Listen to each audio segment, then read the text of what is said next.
Hi hello అండి. Welcome to my channel Sri lifestyle. నేను మీకు ఈరోజు బఠానీ రైస్ ఎట్లా చేయాలో మీకు చూపిస్తానండి. ఇది వచ్చి పచ్చ బఠానీనండి. నైటు 8 o'clockకి నానబెట్టాలండి. ఫుల్గా నేనైతే ఒక చిన్న గ్లాస్ తీసుకుని ఫుల్గా నీళ్ళు పోసి నానబెట్టినానండి. ఎర్లీ మార్నింగ్ 4 o'clockకే లేచి పనులంతా చేసుకుని నెక్స్ట్ 5 o'clockకి స్టార్ట్ చేసినానండి వంట. ఇప్పుడు పచ్చి బఠానీ చూస్తే గాన ఫుల్ అంతాను నానిపోయిందండి. ఎందుకంటే నైట్ అంతాను నీళ్ళల్లో ఉంటుంది కాబట్టి అది పొద్దున లేసేటప్పటికి నానిపోయి ఉంటుందండి.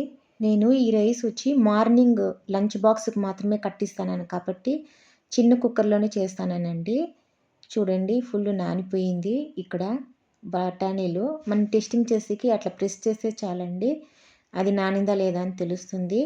ఎంత నానితే కూడాను మనం కుక్కర్లో ఒక విజిల్ పెట్టాలండి. ఎందుకంటే అప్పుడే ఇంకా బాగా మెత్తగా అవుతుందండి, లేకపోతే కొంచెం గట్టిగా ఉంటుందండి. ఎప్పుడు కానీ మనము పొద్దున వంట స్టార్ట్ చేసేటప్పుడు చాపర్ బోర్డ్ వచ్చి బాగా కడిగి క్లీన్ చేసి దాని మీద కట్ చేయాలండి. ఎందుకంటే నైట్ అంతా దుమ్ము పడి ఉంటుంది కాబట్టి. నెక్స్ట్ ఇక్కడ బఠానీ రైస్ కోసము జస్ట్ ఒక 2 ఆనియన్స్ కరివేపాకు తీసుకుంటానండి. ఇప్పుడు బఠానీ రైస్ వచ్చి ఆఫ్టర్నూన్ లంచ్ కోసం చేస్తానండి, లంచ్ బాక్స్కి. నెక్స్ట్ టిఫిన్ కూడా చేయాలి కదండి, అందుకోసము నేను ఇంకొంచెము పచ్చిమిరపకాయలు ఆనియన్స్ అంతాను కట్ చేసి పెట్టుకునిండానండి. మనము ఈ స్టీల్ కుక్కర్లో కానీ స్టీల్ గిన్నెలో కానీ వంట చేసేటప్పుడు చిన్న మంటలో పెట్టుకుని చేయాలండి, లేకపోతే మాడిపోతుంది. ఇక్కడ వచ్చి నేను ఆయిల్ వేసుకుంటానండి. 2-3 స్పూన్స్ అంతేనండి, ఎక్కువ వేసుకోకూడదు. నెక్స్ట్ ఆవాలు, జీలకర్ర, కరివేపాకు, ఆనియన్స్ అన్నీ వేసి బాగా వేగనివ్వాలండి. ఇక్కడ నేను పచ్చిమిరపకాయలు వేయలేదండి, ఎందుకంటే ఎక్కువ మేము కారం తినము. ఆ మసాలా పొడిలోనే కొంచెం కారం ఉంటుంది కాబట్టి నేను పచ్చిమిరపకాయలు వేస్తాను లేదండి. ఇవన్నీ వేసినాక దగ్గరే ఉండాలండి మనము ఈ వంట చేసేటప్పుడు, లేకపోతే మాడిపోతుంది. లైట్గా ఫ్రై అయ్యేంత వరకు మనం కలపాలండి. ఈ బఠానీ రైసు చాలా హెల్తీనండి, చాలా ప్రోటీన్స్ ఉన్నాయి బఠానీలో.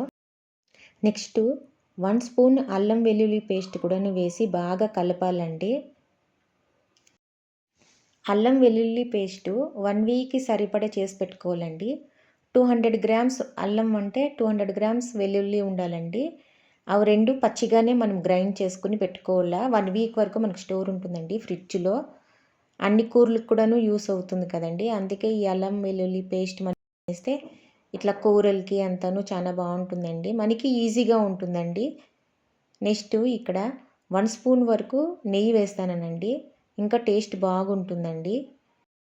ఇక్కడ మనము నెయ్యి కూడా వేస్తున్నాం కాబట్టి ఆయిల్ స్టార్టింగ్లో వంట చేసేటప్పుడు 2 స్పూన్స్ ఆయిల్ ఉంటే చాలండి. ఎందుకంటే ఇప్పుడు నెయ్యి వేస్తున్నాం కాబట్టి దాంట్లోనే ఉడికిపోతుందండి. నెక్స్ట్ మూత పెట్టాలండి, ఎందుకంటే కొంచెము అది అల్లం వెల్లుల్లి పేస్ట్ అంతా ఉడకాలి కాబట్టి. నెక్స్ట్ మసాలా పౌడర్ వేస్తానండి, 1 స్పూనే వేస్తానండి. మీకు కారం ఎక్కువ కావాలా, మసాలా ఎక్కువ కావాలా అంటే 2 స్పూన్స్ వేసుకోవచ్చు. మేము వచ్చి కారము మసాలా అంతా తక్కువ తింటాం కాబట్టి 1 స్పూనే వేస్తానండి. 1 స్పూన్ వేసినాక బాగా కలపాలండి.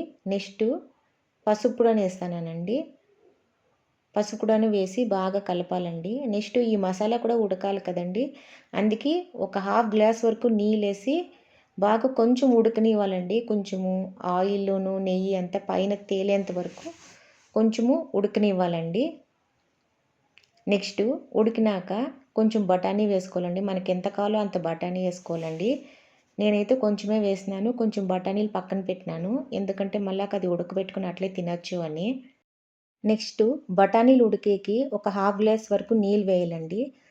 ఫస్ట్ 1/2 గ్లాస్ వేసింది వచ్చి మసాలా ఉడికేకి, ఇప్పుడు నీళ్ళు వేసింది వచ్చి బఠానీలు ఉడకాలి కదండి, అందుకే 1/2 గ్లాస్ వాటర్ వేయాలా.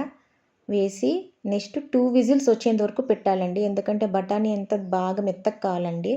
మనం రాత్రంతా ఎంత నానపెడితే కూడాను అది ఉడకాలి కదండి, అందుకే మనము ఒక 3 విజిల్స్ వరకు పెట్టాలండి. కొంచెం మీడియం మంటలో పెడితే కన్నా 3 విజిల్స్ వచ్చేస్తుంది. 3 విజిల్స్ వచ్చేసినాక మనం పక్కన పెట్టుకోవాలండి, ఎందుకంటే అది స్టీమ్ అంతా వెళ్ళిపోవాలి కదా. అంతలోపల నేను ఇక్కడ టిఫిన్ చేసేసుకుంటానండి, సేమియా ఉప్మానేనండి. ఎప్పుడు కానీ మనము వంట చేసేటప్పుడు కరివేపాకు, పచ్చిమిరపకాయలు వేసేటప్పుడు వెంటనే మూత పెట్టేసేయాలండి. ఎందుకంటే ఆ ఆయిల్ అంతాను ఎగిరి చేతులకంతాను పడుతుంది. మళ్ళాకి మంటలు ఎక్కుతాయి. అందుకే ఇట్లా పచ్చిమిరపకాయలు, కరివేపాకు వేసిన వెంటనే మనం మూసి పెట్టేసేయాలండి. సేమియా ఉప్మాకి ఏమేమి కావాలో అన్నీ వేసి రెడీ చేస్తానండి. సేమియా ఉప్మా చాలా ఈజీగా అయిపోతుందండి. 10-15 మినిట్స్లో అయిపోతుందండి టిఫిను. ఇది రెడీ అయ్యే లోపల పక్కన బఠానీలు ఉడికిపోయి ఉంటాయండి. ఇప్పుడు ఒకసారి చూస్తాము. కుక్కర్కి స్టీమ్ అంతా వెళ్ళిపోయిందండి.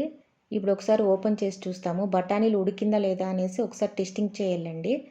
బఠానీలు ఉడకలేదంటే ఇంకొక 2 విజిల్స్ పెట్టాలండి. అయినంత వరకు ఉడికిపోయి ఉంటుంది. 3 విజిల్స్ పెట్టినాం కాబట్టి. చూడండి ఇప్పుడు బఠానీ ఉడికిపోయిందండి. ఇక్కడ రైస్కి 1 గ్లాస్ రైస్కి 2.5 గ్లాస్ వాటర్ వేస్తానండి. ఎందుకంటే అప్పుడే రైసు, బఠానీ 2 ఒకేసారి ఉడకాలి కదండి, అందుకే. ఇక్కడ కొంచెం కొత్తిమీర వేస్తానండి. అప్పుడే ఇంకా టేస్ట్ చాలా బాగుంటుంది బఠానీ రైసు. నెక్స్ట్ వాటరు బాగా బాయిల్ కావాలండి. అప్పుడే మనము బియ్యం వేసుకోవాలండి. బియ్యం వేసుకున్నాక ఒకసారి టెస్టింగ్ చేసుకోండి. సాల్ట్ సరిపోయిందా లేదా అనేసి. ఒకవేళ సాల్ట్ సరిపోలేదంటే ఇప్పుడే వేసుకునేసేయండి. ఎందుకంటే మళ్ళీ రైస్ అంతా అయినాక సాల్ట్ తక్కువగా ఉంది అంటే కలిపేకి అయ్యలే కదా. నెక్స్ట్ ఇక్కడ 3 విజిల్స్ వచ్చేంత వరకు పెట్టాలండి. సన్న మంట కాదు, మీడియం మంటలో పెట్టాలండి. 5 మినిట్స్లోనే 3 విజిల్స్ వచ్చేస్తుందండి. ఇంకా స్టీమ్ అంతా వెళ్ళిపోయినాక ఓపెన్ చేసి చూడాలండి. తీసి చూస్తే బాగా బఠానీలు, రైసు అంతాను బాగా ఉడికిపోయిందండి. నెయ్యి వేసినాం కాబట్టి బఠానీ రైస్ చాలా టేస్టీగా ఉంటుందండి. లంచ్ బాక్స్కి ఇట్లా వేడివేడిగానే కట్టి ఇవ్వకూడదండి. ఎందుకంటే అది మళ్ళాకి లోపలే వేడివేడిగా ఉంటుంది కాబట్టి ఆవిరి పట్టేసి నీళ్ళు పడి మెత్తమెత్తగా అయిపోతుంది. అందుకే ఒక గిన్నెలో ఇట్లా రైస్ అంతాను వేసి కొంచెం కూల్ అయ్యేంత వరకు ఉండాలండి. ఇక బఠానీ రైస్ రెడీ అయిపోయిందండి. ఓకేనండి. ఈ వీడియో కానీ నచ్చిందంటే ఒక లైక్ చేయండి. బాయ్.